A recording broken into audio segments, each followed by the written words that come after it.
원아, 어, 잘 자고 좋은 꿈 꾸거라. 악연이. 알겠니?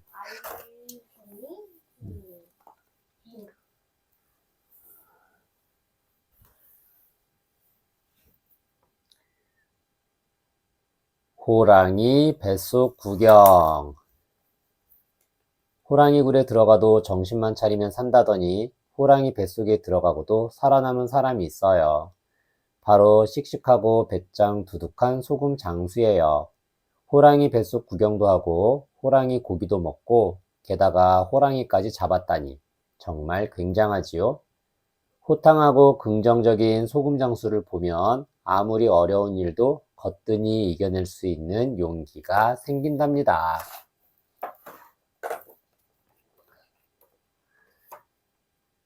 옛날에 배짱 두둑한 소금 장수가 있었어. 커다란 소금 자루를 지게에 지고 이 마을 저 마을 돌아다니며 소금을 팔았지.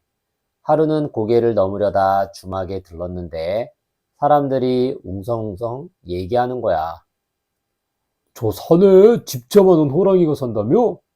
고개 넘던 사람들이 모두 호랑이 밥이 되었대. 그까짓 호랑이가 뭐가 무섭다고 그러? 내가 당장 잡아오리다. 소금장수는 벌떡 일어나 큰 소리를 땅땅 쳤어. 아이고, 이 사람아, 괜히 그러지 말게.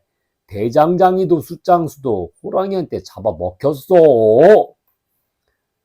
사람들이 손사래를 치며 말렸지만 소금장수는 성큼성큼 고개에 올랐지. 고갯길을 반쯤 올라가니 땀이 뚝뚝 떨어졌어. 소금장수가 한숨 돌리려는데 어흥! 엄청나게 커다란 호랑이가 소금장수 앞에 불쑥 나타났지. 소금장수는 눈 하나 깜짝하지 않고 얼른 새끼줄로 고리를 만들었어. 고리를 휙 던졌더니 호랑이 목에 딱 걸렸지. 옳지, 됐다. 소금장수는 있는 힘껏 줄을 잡아당겼어. 그런데 호랑이는 꿈쩍도 안 하고 소리쳤어. 이까짓 걸로 날 잡을 수 있을 것 같으냐? 당황한 소금장수가 멈칫하는 순간 호랑이가 커다란 입을 쩍 벌렸어. 호랑이는 소금장수를 한 입에 꿀꺽 삼켰지. 어이쿠! 소금장수는 호랑이 뱃속으로 대굴대굴 굴러 떨어졌어. 이보시오, 괜찮으시오? 등에 숯을 잔뜩 띤 숯장수가 다가와 물었어. 당신도 호랑이에게 잡아먹혔나 보. 옆에 있던 대장장이도 말했지. 하하하, 호랑이 밥이 되었다던 사람들이 바로 당신들이로군. 소금장수는 얼른 일어나 인사했어. 반갑소. 난 소금장수요. 세 사람은 금세 친구가 되어 호랑이 뱃속을 구경했지. 천장은 울퉁불퉁, 바닥은 물컹물컹, 사방이 뜨끈뜨끈했어. 거참 호랑이 뱃속은 신기하구려. 소금장수가 껄껄 웃으며 말했어. 이리저리 한참 구경하다 보니 다들 뱃속에서 꼬르륵 소리가 났어. 뭐 먹을 것 좀 없을까? 대장장이가 주위를 두리번거리며 말하자 소금장수가 껄껄 웃으며 대답했지. 아, 여기 널린 게 다 고기잖소. 호랑이 고기. 대장장이는 낫으로 쓱쓱 고기를 잘랐어. 소금장수는 소금을 솔솔 뿌렸지. 숯장수는 숯으로 활활 불을 피웠어. 고기는 노릇노릇 맛있게 익었지. 킁킁, 그 냄새 한번 기가 막히게 좋네. 자, 호랑이 고기 맛 좀 봅시다. 세 사람은 배 터지게 호랑이 고기를 먹었어. 뱃속에서는 잔치가 한창인데 호랑이는 배가 아파서 난리가 났어. 처음에는 따끔따끔 뜨끔뜨끔 하더니 나중에는 뜨거워서 견딜 수가 없었지. 어흥, 아이고 배야, 어흥. 호랑이는 펄쩍펄쩍 대굴대굴 몸부림을 쳤어. 소금장수는 배를 퉁퉁 두드리며 일어났어. 호랑이 뱃속 구경도 실컷 했고 배도 꽉 찼으니 이제 슬슬 밖으로 나갑시다. 숫장수와 대장장이의 눈이 동그래졌어. 아니, 여기서 어떻게 나간단 말이오? 소금장수는 씩 웃으며 새끼줄을 들어 보였어. 이게 바로 호랑이 목에 메어놓은 줄이오. 자, 당겨봅시다. 소금장수와 숫장수, 대장장이는 힘을 모아 줄을 잡아당겼어. 영차! 영차! 셋이서 어찌나 세게 줄을 잡아당겼던지 글쎄 호랑이 머리가 목구멍 안으로 쑥 끌려 들어왔어. 영차! 영차! 세 사람은 더 힘껏 줄을 당기며 자꾸자꾸 뒤로 갔지. 그러다 호랑이 똥구멍으로 퐁 빠져나왔어. 그래서 호랑이는 어떻게 됐냐고? 그만 홀라당 뒤집혀 버렸지. 이야, 우리가 호랑이를 잡았다! 소금장수는 대장장이, 숫장수와 함께 호랑이를 끌고 고개를 내려갔어. 그날 주막에서는 푸짐한 잔치가 열렸대.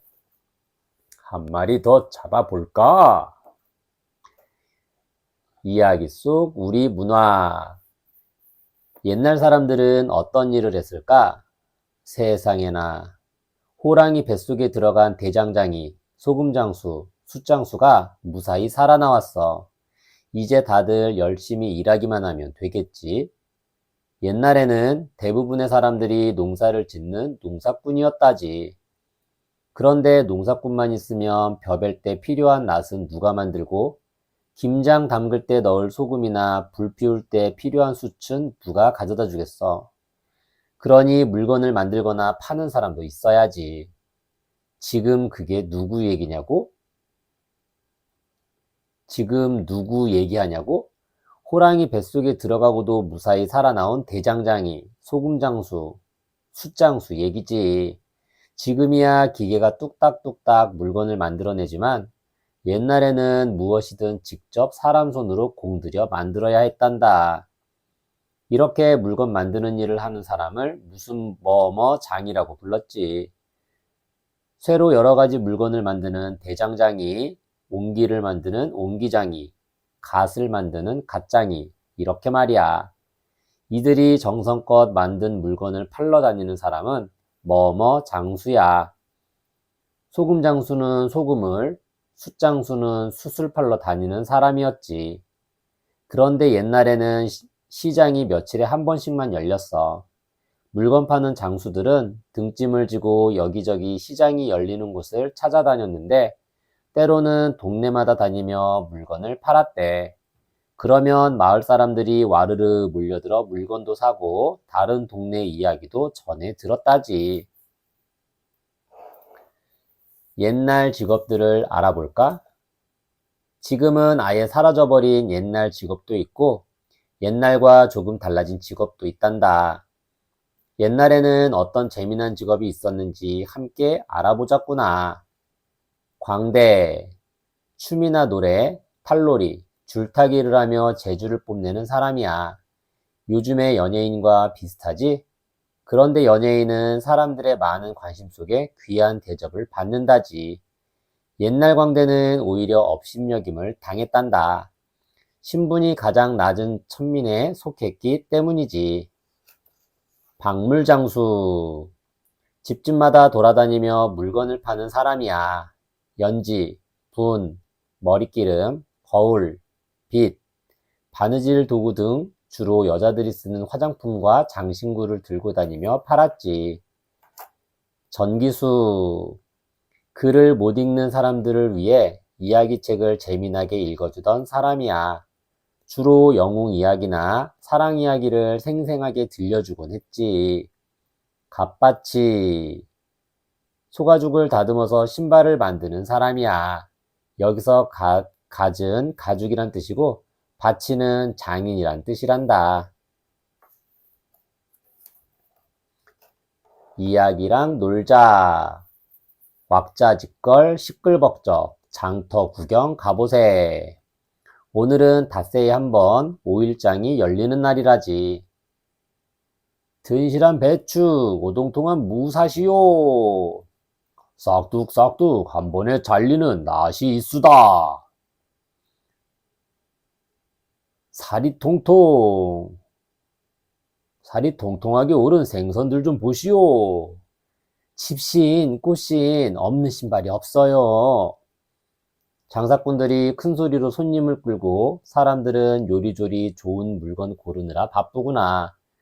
엄마를 따라온 아이들은 구경하느라 왔다 갔다 정신이 없네. 우리도 와글와글 요란한 장터 구경 좀 해볼까? 장사꾼들이 어떤 물건들을 팔고 있는지 빈 곳에 붙여보렴.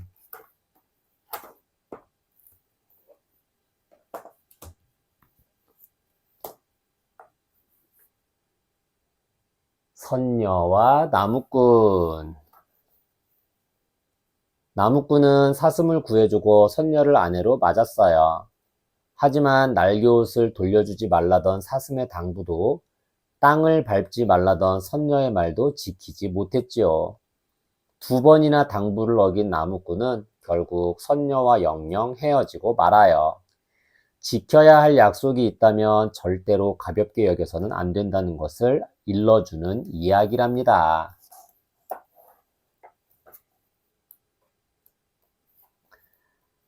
늦도록 장가를 못 가고 어머니랑 단 둘이 사는 나무꾼이 있었어. 하루는 나무꾼이 나무를 하는데 사슴이 헐레벌떡 뛰어왔지. 나무꾼님, 저 좀 살려주세요. 사냥꾼이 쫓아와요. 나무꾼은 수북이 쌓인 나무단을 들추고 그 속에 사슴을 숨겨주었어. 바로 뒤따라 사냥꾼이 달려왔지. 혹시 사슴 한 마리 못 보았소?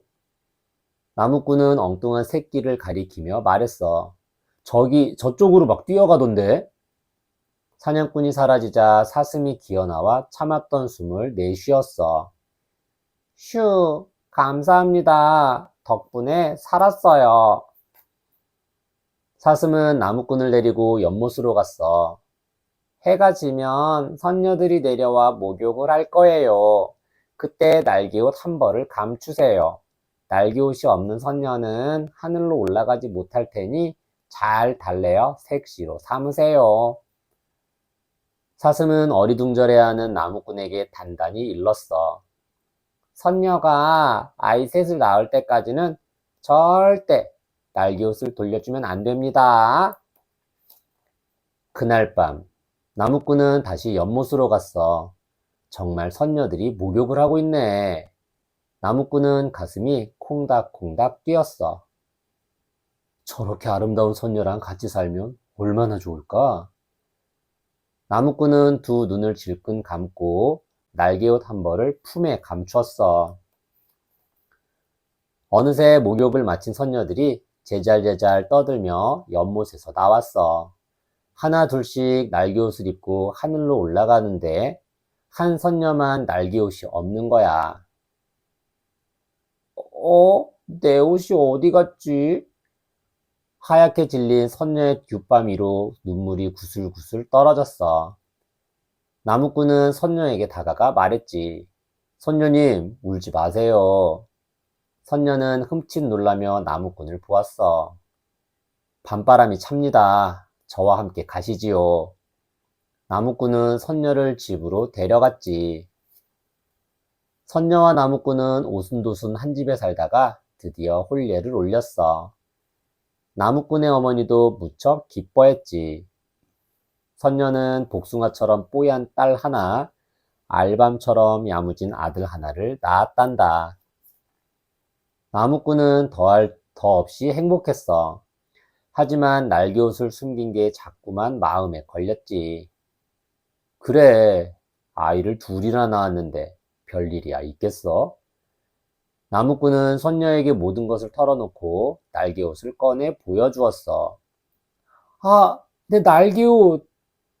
선녀는 하늘나라가 그리운지 날개옷을 품에 안고 펑펑 울었단다. 이튿날 마당에 나온 나무꾼은 깜짝 놀랐어. 아니, 여보, 어딜 가는 거요? 날개옷을 입은 선녀가 두 아이를 안고 하늘로 훨훨 날아가고 있는 거야. 여보! 얘들아! 나무꾼이 애타게 불렀지만 선녀는 입술을 꼭 깨물고 하늘로 올라갔어. 그렇게 몇 날 며칠이 지났어. 혹시 연못에 가면 만날 수 있을지도 몰라. 나무꾼이 연못을 헤매는데 사슴이 나타났어. 선녀들은 이제 내려오지 않는답니다. 대신 두레박으로 목욕물을 길어 올리지요. 얼마 뒤 정말로 하늘에서 두레박이 내려왔어. 나무꾼은 얼른 두레박에 올라탔지.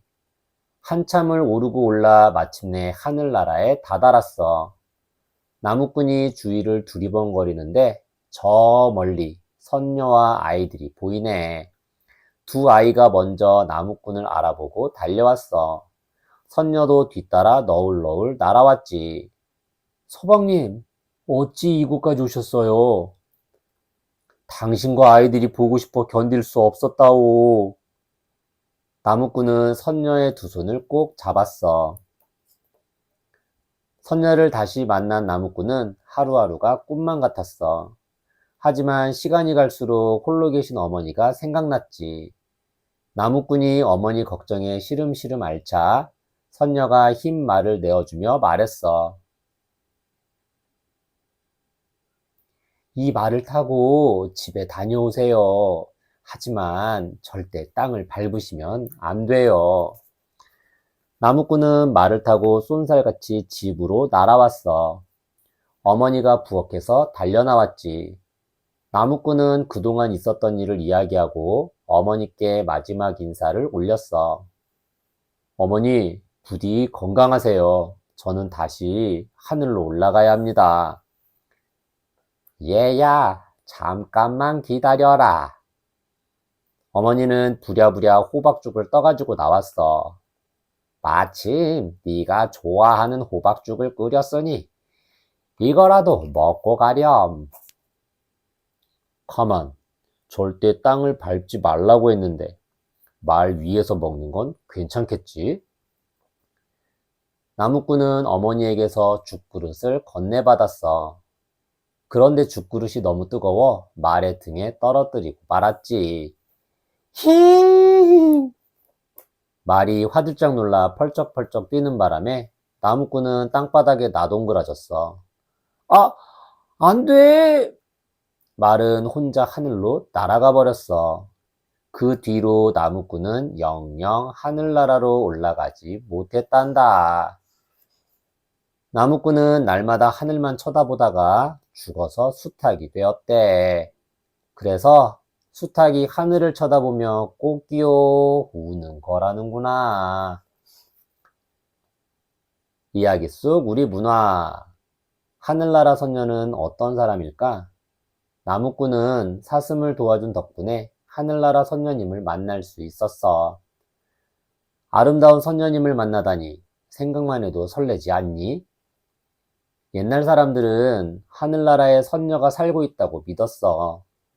선녀는 이 세상 누구보다도 아름다운 여인일 거라 상상했지. 요즘도 아주 예쁜 사람을 보면 선녀 같다고 하잖니. 선녀와 나무꾼은 그런 예쁜 선녀가 가끔은 세상에 내려오지 않을까 하는 상상에서 탄생한 이야기란다. 이 이야기는 우리나라뿐 아니라 세계 여러 나라에 전해지고 있어.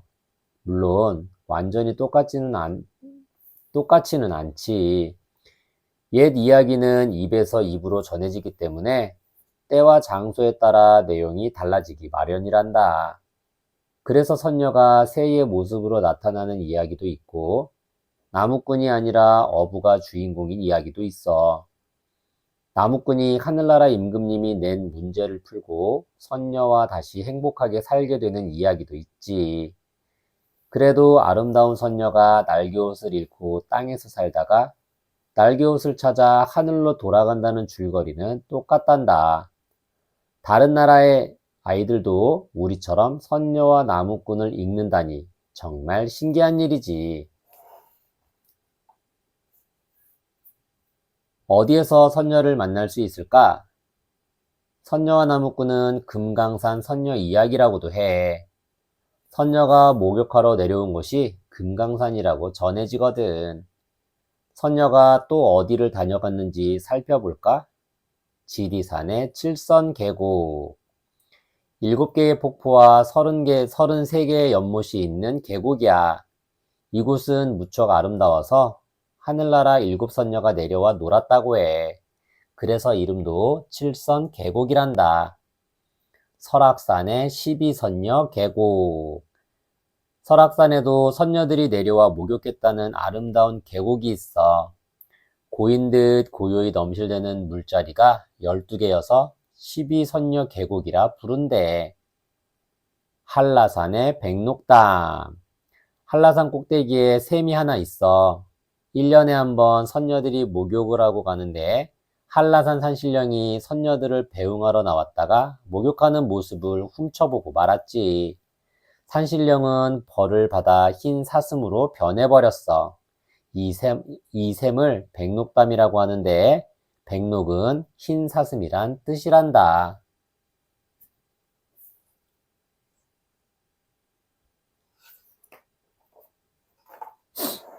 이야기랑 놀자. 선녀의 옷을 입고 훨훨 날아볼까? 선녀가 하늘과 땅을 오갈 수 있는 건 아름다운 날개옷 덕분이란다. 선녀의 날개옷을 기도시라고도 해. 날개옷을 입으면 새처럼 하늘을 날아오를 수 있으니 새의 깃털 같은 옷이라는 말이 딱 맞지. 게다가 선녀의 옷에는 바느질 자국도 없다는구나. 사람의 솜씨로는 만들 수 없는 가볍고 매끄러운 옷일 거야. 날개옷은 얼마나 부드럽고 아름다울까? 너희도 한번 입어보고 싶지 않니? 선녀의 날개옷을 아름답게 꾸며주렴.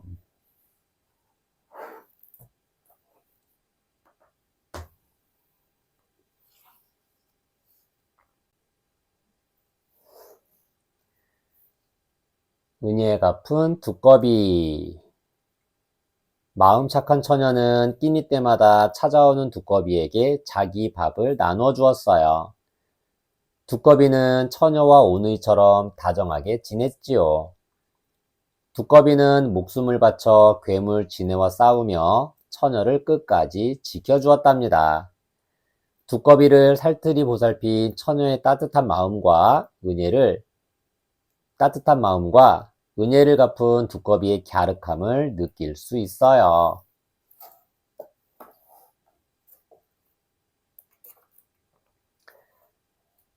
옛날 어느 마을에 마음씨 착한 소녀가 있었어. 소녀는 아버지와 단 둘이 오순도순 살았어. 하루는 소녀가 밥을 하고 있는데 두꺼비 한 마리가 집 안으로 들어왔어. 두꺼비는 부뚜막에 올라앉아 눈만 끔뻑끔뻑 했어. 저런, 배가 고픈 모양이구나. 소녀는 두꺼비 입에 밥알을 넣어 주었어. 두꺼비는 우물우물 받아 먹었지. 그 뒤로 매일 끼니 때가 되면 두꺼비가 찾아왔어. 두꺼봐, 많이 먹고 쑥쑥 자라렴. 소녀는 늘 두꺼비에게 자기 밥을 나눠 주었단다. 두꺼비는 항상 소녀를 따라다녔어. 소녀가 나물 캐러 산에 가도 따라가고 빨래하러 냇가에 가도 따라갔지. 두꺼봐, 이따가 이웃 마을에 놀러 갈까? 소녀가 물으면 두꺼비는 좋다는 듯 꽉꽉 울었어. 소녀는 졸졸 따라다니는 두꺼비를 동생처럼 귀여워했지. 그렇게 몇 해가 지났어. 소녀는 아리따운 처녀가 되었어. 주먹만 하던 두꺼비는 양푼만해지더니 이제는 세숫대야만큼 커졌어. 처녀는 다정한 누나, 두꺼비는 듬직한 남동생 같았지. 하루는 처녀가 물 길러 우물가에 갔더니 사람들이 모여 웅성거리고 있었어. 아이고 무서워라. 이게 무슨 일이래. 밤사이 어떤 집에서는 소가 죽고 어떤 집에서는 아기가 사라졌다는 거야. 분명 뒷산 동굴에 사는 괴물짓이야. 너 해코지를 하기 전에 괴물을 달래야 해. 사람들은 벌벌 떨며 수군댔어. 처녀는 물을 길어 집으로 돌아왔어. 그런데 아버지가 우는 소리가 들렸어. 아이고, 우리 딸은 안 돼요. 마을에서 처녀 한 명을 괴물에게 바치기로 했는데 그만 마음씨 착한 처녀가 뽑힌 거야. 아버지와 처녀는 부둥켜 안고 목 놓아 울었어. 날이 밝으면 처녀는 괴물이 사는 뒷산 동굴로 가야 해. 처녀는 무섭고 겁이 났어. 처녀가 부엌에 앉아 울고 있는데 두꺼비가 슬그머니 옆에 와 앉았어. 두꺼봐, 두꺼봐, 나 없으면 누가 너한테 밥을 줄까? 두꺼비도 눈물을 뚝뚝 흘렸어. 다음 날, 처녀는 가마를 타고 동굴로 향했어. 처녀가 밖을 내다보니 두꺼비가 따라오고 있었어. 두꺼봐, 두꺼봐, 따라오지 마. 이 길은 저승 가는 길이야. 얼른 돌아가렴. 처녀가 눈물을 흘리며 말했어. 그래도 두꺼비는 뒷산 동굴까지 따라왔어. 사람들은 처녀를 동굴 안에 남겨두고 마을로 돌아가 버렸어. 오들오들 떠는 처녀 곁에 두꺼비가 다가와 앉았어. 두꺼봐, 얼른 나가. 이 동굴에는 괴물이 산대. 나랑 같이 있다가는 너까지 죽을지 몰라. 처녀는 허이허이 손짓을 했어. 하지만 두꺼비는 꼼짝도 안 했어. 어느덧 동굴 안이 깜깜해졌어. 그때 갑자기 스륵스륵 소름 끼치는 소리가 났어. 두꺼봐, 괴물이 나타났나 봐. 처녀가 두리번거리다 천장을 보니 엄청나게 큰 지네가 매달려 있었어. 발이 1000개는 달린 괴물 지네였지. 와! 처녀는 너무 놀라 기절하고 말았어. 그러자 지네가 천장에서 스르륵 내려왔어. 지네는 처녀의 목을 물려고 입을 크게 벌렸지. 그때 두꺼비가 처녀의 입 앞을 막아섰어.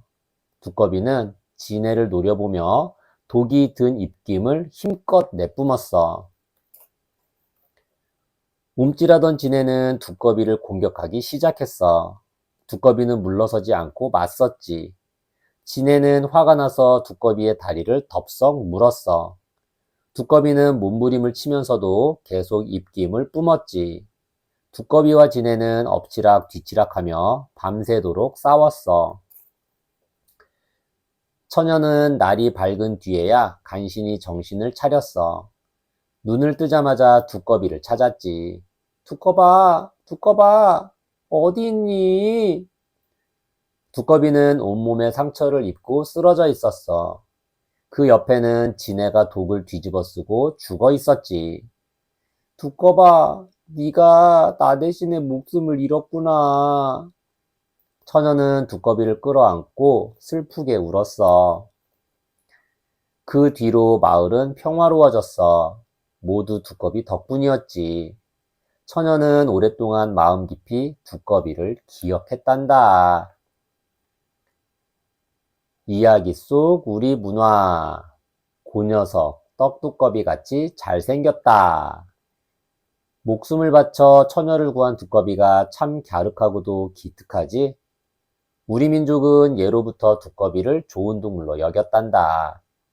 어른들이 그 녀석 떡두꺼비 같이 잘생겼다 말씀하시는 걸 들어본 적 있지? 옛날 사람들은 포동포동하니 복스럽게 살이 오른 아기를 보면 떡두꺼비 같다며 기특해했어. 그런데 솔직히 두꺼비는 정말 못생겼잖니? 몸은 퉁퉁하고 다리는 짤막한데다 등껍질은 우둘투둘해서 참 징그럽지. 귀엽고 예쁜 동물도 많은데 왜 하필 귀여운 아기를 못생긴 두꺼비에 빗댄 걸까? 아마 두꺼비에게 뭔가 특별한 점이 있었던 거겠지? 그것 말이지. 사람들이 두꺼비를 신통한 동물로 여겨서야. 사람들은 두꺼비가 집안을 지켜 복을 가져다 준다고 생각했어. 그러니 두꺼비가 집에 들어와 시끄럽게 울어대도 내쫓지 않았지. 특히 두꺼비에게는 재산을 지켜주는 능력이 있다고 믿었단다. 그래서 부잣집에서는 금덩이를 두꺼비 모양으로 만들고 귀중한 재물은 두꺼비 인형과 함께 넣어두었어. 곳간에는 두꺼비 모양의 비석을 세워두기도 했지. 요즘에도 집안의 금붙이를 두꺼비 모양으로 만들곤 해. 두꺼비가 재산을 지켜준다는 생각이 지금까지 계속 전해 내려오고 있는 거란다. 신통방통 동물들을 알아볼까? 옛날 사람들은 동물을 친구나 가족처럼 가깝게 여겼다지. 그 중에서도 신통한 재주가 있어서 더욱 특별하게 여긴 동물들이 있단다. 호랑이. 호랑이는 날카로운 이빨과 사나운 기운으로 사람이건 동물이건 벌벌 떨게 한단다. 사람들은 이런 호랑이가 못된 귀신이나 나쁜 기운을 거뜬히 물리칠 수 있다고 여겼지. 그래서 집안에 호랑이 그림을 붙여놓았대. 고양이. 고양이는 아무리 높은 곳에서 뛰어내려도 다치질 않는단다. 그래서 옛날 사람들은 고양이 목숨이 9개라고 여겼대. 고양이가 집 안의 곡식을 갉아먹는 쥐를 쫓듯이 집 안의 나쁜 기운도 쫓아준다고 믿었단다.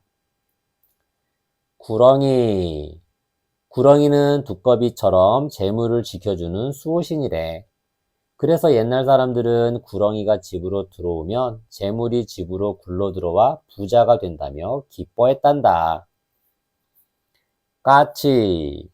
아침부터 깍깍 까치가 울어대는 날에는 귀한 손님이 집으로 찾아온다지. 특히 설날 아침에 까치 울음소리를 들으면 뜻밖의 행운이 찾아온다고 믿었단다. 이야기랑 놀자. 신통방통한 동물들아, 우리 집을 지켜다오. 옛날 사람들은 두꺼비, 고양이, 호랑이, 구렁이, 까치 같은 동물들에게 특별한 능력이 있다고 여겼어. 그래서 집안에다 이런 동물의 그림을 붙여두었지. 나쁜 기운은 썩하니 물리치고 복은 한가득 가져오라고 말이야. 신통한 동물들이 똘똘 뭉쳐 우리 집을 지켜준다면 마음이 참 든든하겠지. 족자 위에 신통한 재주가 있는 동물들의 그림을 붙여보렴.